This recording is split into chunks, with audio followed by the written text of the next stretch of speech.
Well, good morning to our friends and followers on Facebook and YouTube, and thank you for joining us for another episode of People Are Our Economy. Now, this online live event by Community Change Action and our partners aims to make meaning of the headlines that barrage our screens and news feeds every day. Today is a very special show. Last week, with our sister organization, Community Change, we got to celebrate with our nationwide family in an annual tradition called Change Champions. Now, we are not the kind of organizers that would be stopped by something like a global pandemic. We are indeed very proud to have in our circle some of the most nimble and creative leaders that brought the gala into each of our homes. And so last Thursday, we were able to host our family of power builders, philanthropists, and disruptors in a moment of appreciation and achievement entirely online.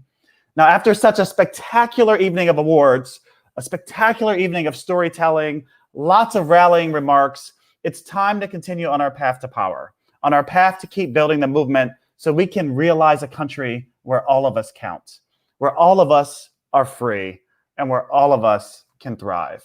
So with me today are three leaders from the Community Change Action team who are veterans of this moment to movement change. I want to welcome Cesar Hernandez, who's a senior organizer at Community Change Action, Bethel Tsegaye, Senior Project Manager of the Black Freedom Collective and the Reinvestment Team, and Isaias Guerrero, Immigration Regional Organizer. Thanks to all three of you for coming into our virtual studio and helping us understand what the road from here looks like. Thank you for having us. Thanks for having us. So let's set the scene a little bit.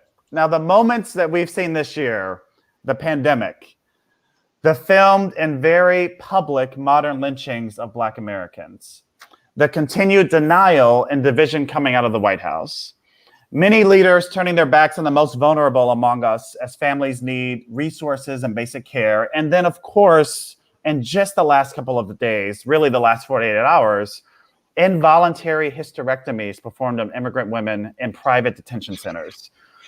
All of these moments call all of us really to protest, to organize, to vote, and then repeat, to protest again, to organize, to vote, repeat over and over and over again, because we know that's how we're going to win structural transformational change.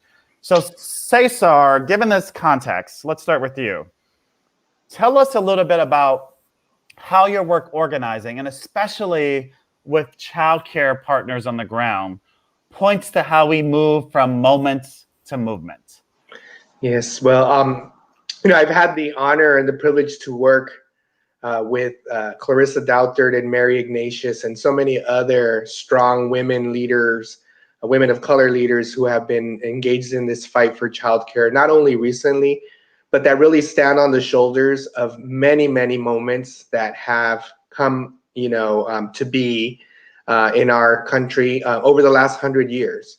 Right. So the work that we are supporting now really is work that has, evolved and emerged from so many other movements. And it's important for us to, recognize and remember those movements, because that's empowering in itself, because it reminds us that those moments that, people fought for in the 1900s and the 1920s and the 1940s, you name it, right, have actually led us to this point, right, led us to this point where we see the result of all of these different times that Black moms and brown moms struggled and found it difficult to get the support that their families needed, that their children needed, in order for them to work and to provide for their families or to go to school.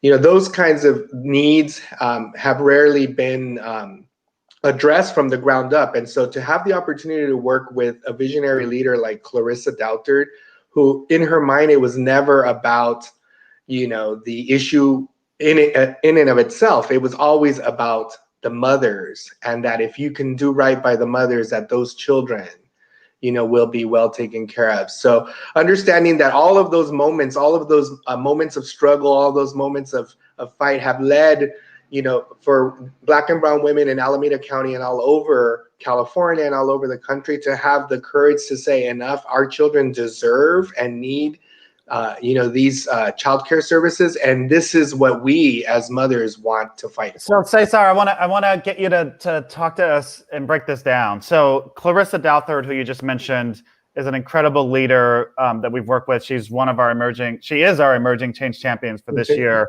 I know she has a documentary coming out about her later this year, early next year. But tell us and walk us through what actually happened in Alameda County earlier in February. Right.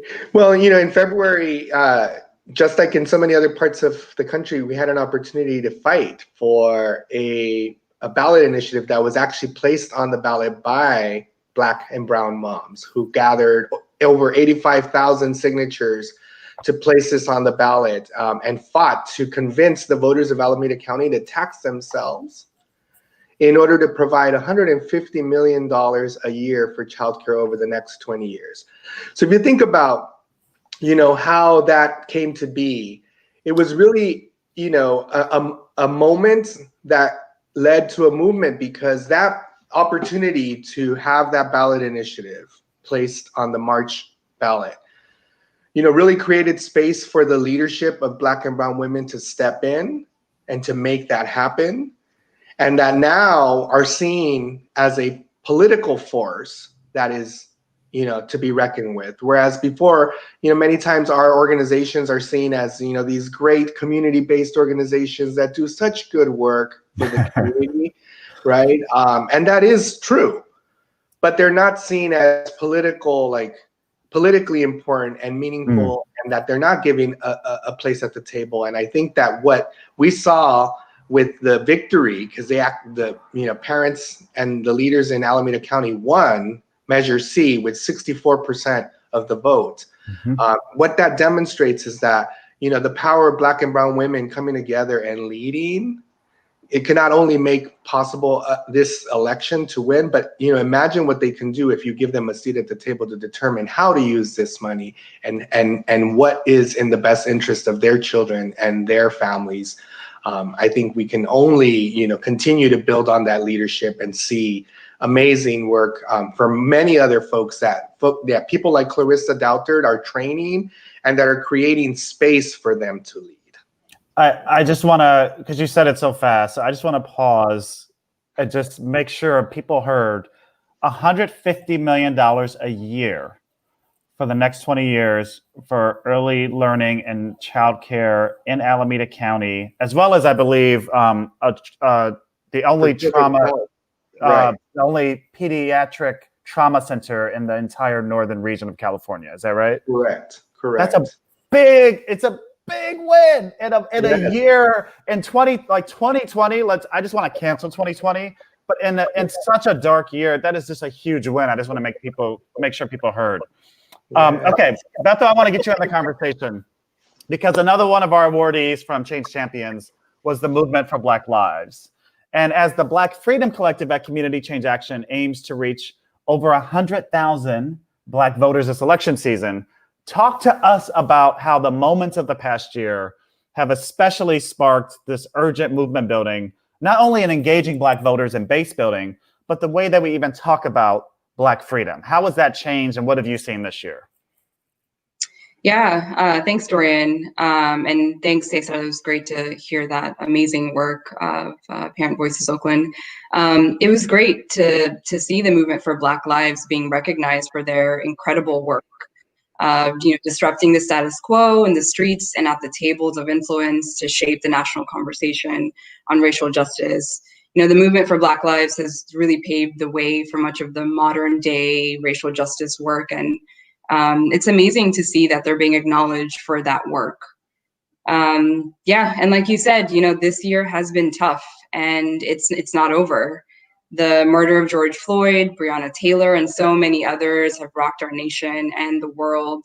This is a real moment of reckoning, right? That's happening in our country. But for the Black community, the targeted killing of Black people is all too familiar, right? This is just another day. And the fight for justice has been going on for, of course, much longer than 2020. And as organizers, the Black Freedom Collective and the broader movement for Black lives is not only fighting for justice, but fighting for a new America, right? Where Black people are truly free an America where, you can drive your car or go jogging or simply sit in the comfort of your home without the fear and anxiety of being killed, right? But also an America where Black people can thrive and are not burdened with the systemic racism that continues to harm our communities, keep us down, and put people behind bars.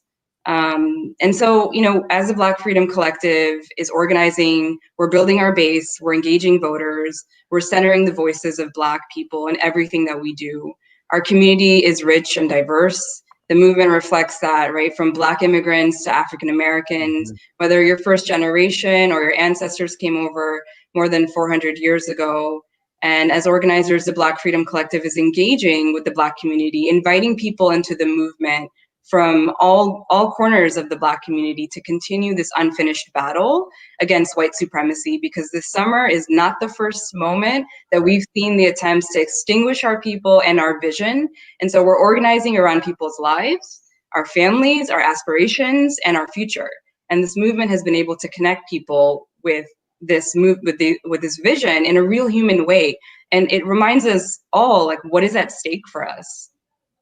So I want to pick up on something you just said. What's at stake for us? And you said this is a moment of reckoning, and it is a moment that the movement for Black Lives is extending, right? This iteration of it started around Memorial Day with the public lynching and killing of George Floyd. But the movement for Black Lives has been around at least since 2013, 2014. They've been doing that slow and visible work of organizing. But there is something that's high stakes, Bethel, that is 48 days away. So talk to us about the relationship of electoral power and Black electoral power and why the stakes are so high in this election in November. Yeah, you're absolutely right. So we're less than 2 months away from one of the most monumental elections of our time. So our focus right now is on Black voter engagement. Without a doubt, the nation's fate, in particular the fate of the Black community, will be determined by the outcome of the elections in November. So we are ramping up our electoral programs to ensure that people turn out to vote, and especially from the Black community. And not only just getting people out to vote at the national level, which is extremely important, but we're also investing in organizing at the local level, fighting for state and city elections and policies that are favorable for Black communities. For example, in Illinois, the Worker Center for Racial Justice, a partner of the Black Freedom Collective, has been working to gain support around their Safer Communities campaign and legislation, which is aimed at improving neighborhood safety and investing in communities that desperately need economic and infrastructure advancements. And it would do things like, reducing punitive and racially targeted sentencing laws that are impacting Black communities and eliminating mandatory minimums. So those are just some of the examples that we're also working towards at the local level, which of course affect Black communities as well. And we've been really focused on supporting, the Black Freedom Collective partners to reach these goals in ways that include hosting texting parties. We've been hosting electoral texting parties every week on Wednesdays from 6 to 7:30. And they're around issue campaigns that matter most to Black communities, right? Such as prosecutor accountability and defunding the police. And these parties are dedicated to turning out voters, right? And we're having conversations with people about, what is at stake for them, right? And why does it matter for them to come and show up at the polls? And so we're inviting people who care about Black lives, who care about justice and the fate of this country, to join these texting parties. And it's a very easy way for you to be involved in this movement without leaving your home, right? You can just sit at home, and especially in times of COVID, this is important, right? You can be in the safety of your home and then do some real work to help get people out for the November elections. And we've been able to reach over 60,000 people with these texting parties. So it's been pretty incredible, and we hope to reach over 100,000 by the November elections. And we're also inviting folks to sign our petition for voting for Black lives in support of the fight for justice and humanity, and to join our family as we continue to press on to November, but also beyond. So I love it. Thank you, Bethel. I love it, because that's the kind of relationship building that shows how much we care for each other and we're looking out for each other, and our fates are linked, and the time is now. So getting out the vote has already started. We can't wait until November to have a plan to remind our friends and families to get out the vote. Bethel, you said something really important. I want to make the bridge here to bring in our third guest. So you mentioned the Workers' Center for Racial Justice in Chicago and in Illinois and the work they're doing. They're also working on another really, really big ballot initiative in the state of Illinois. It would actually change the Constitution to implement a fair progressive tax for the first time in the state, because the state has had deficits for years. This is actually a moment of austerity in our country because of the economic crisis. And Illinois has put on the ballot an effort to tax themselves. We talked with Cesar earlier about residents of Alameda County voting to tax themselves to provide for childcare.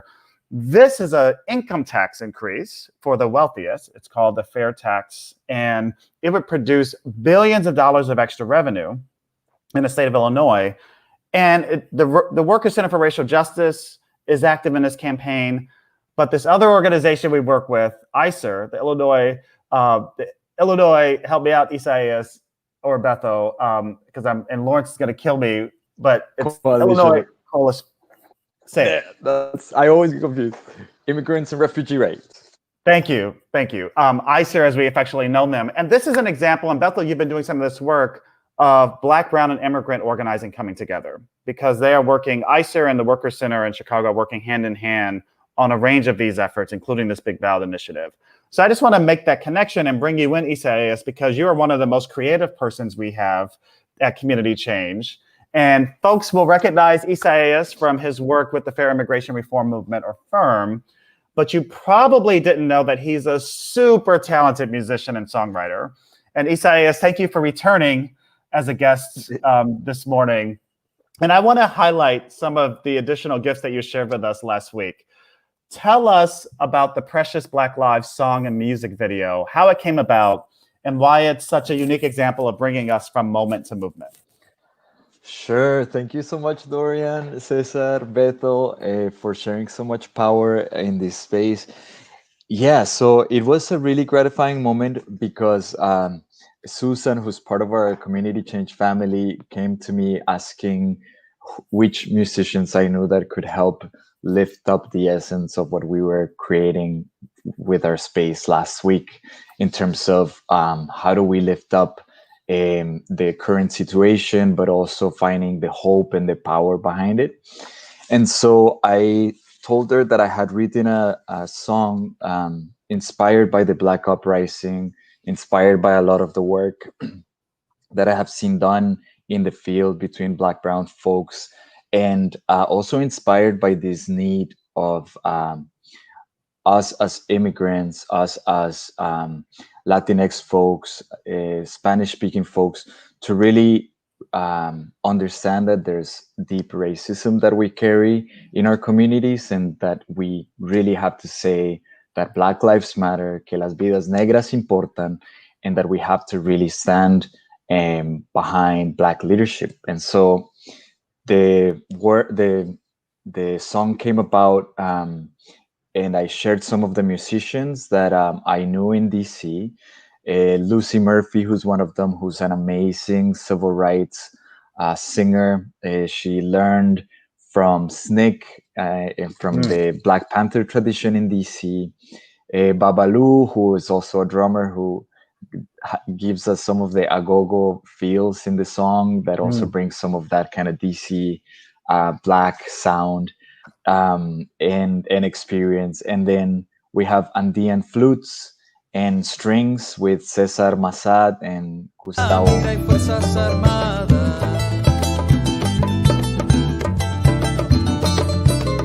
Abolir las cárceles, la esclavitud modernizada. Salgamos a protestar. Imagine un mundo sin policía y sin la migrar. Salgamos a protestar. Imagine un mundo sin policía y sin la migrar. Salgamos a protestar.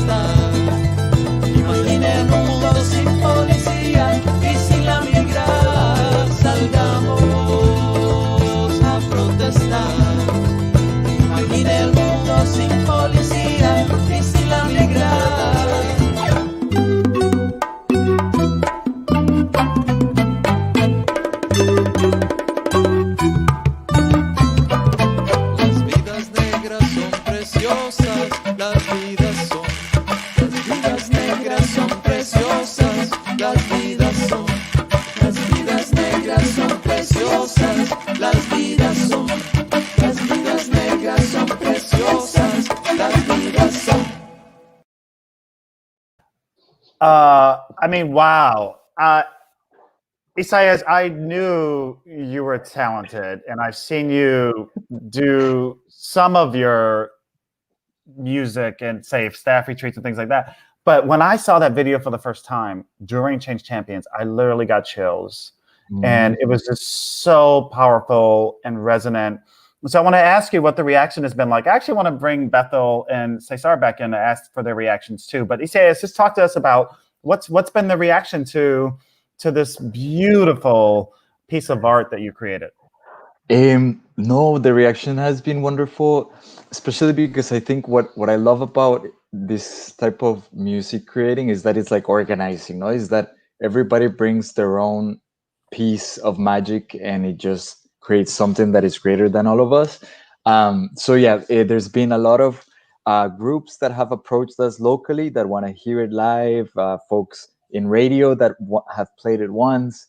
And we just want to use it more as a tool to open conversations about why we are saying las vidas negras son preciosas, las vidas negras important, like why Black Lives Matter. Also for us as immigrants, for us as Latinx folks. So yeah, we really want to use the song to start conversations and to start organizing. Bethel, your quick reaction when you first saw it. What? Yes. Yeah, no. So I actually knew that Isaias was a musician on the side. And I love his music, but this video and this song, Isaias, was just so powerful and just so beautiful.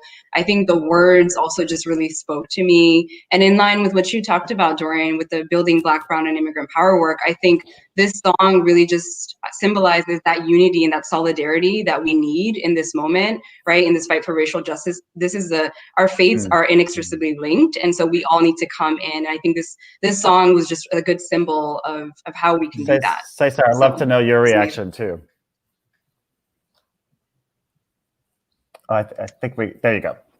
Yeah, the late Chicano poet and scholar Jose Montoya used to say, "La cultura cura," culture cures. And I think that, in all of our movements, whether it's music or art or film, like you mentioned, the film that was being done, about Clarissa, I think all of, that is so critical in our movement because it is what feeds the soul.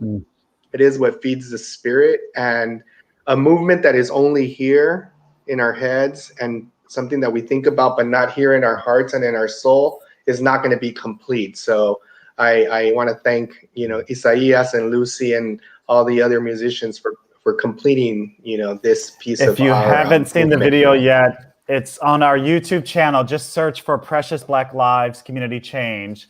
Let it get stuck in your head, and maybe it'll teach you a little more Spanish. Pass it along to your friends. We can all say that we knew Isaias when he gets his own Grammy one day. We knew him first. So we have to wrap up soon. And as part of our fun little game we're going to play as we come to a close, I hope that each of you can share how you would finish this sentence. The trajectory of moment to movement makes me blank. The trajectory of moment to movement makes me blank. So Bethel, we'll start with you, then go to Isaias, and then Cesar. I would say energized and ready. The trajectory from moment to movement makes me believe in people power.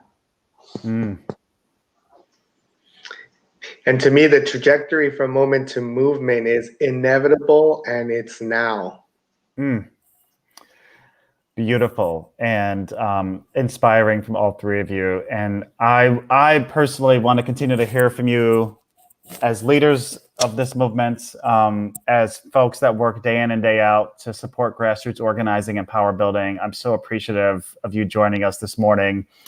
We're going to continue this movement work, persist towards justice. And for all of you at home watching on Facebook and YouTube, Please share with us moments that sparked energy in your life to take action, and join us. Join us. Don't forget to join us Wednesdays in particular for our weekly virtual volunteer parties.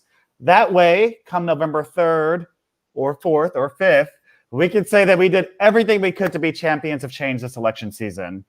I hope this show has helped energize you, that you feel some enthusiasm for the victories that we know we can win and we know we can make real. And simply put, just join us. Help us break through the boundaries of the possible so that we can build an America that we have not yet seen, but that we all dream about. We call them freedom dreams.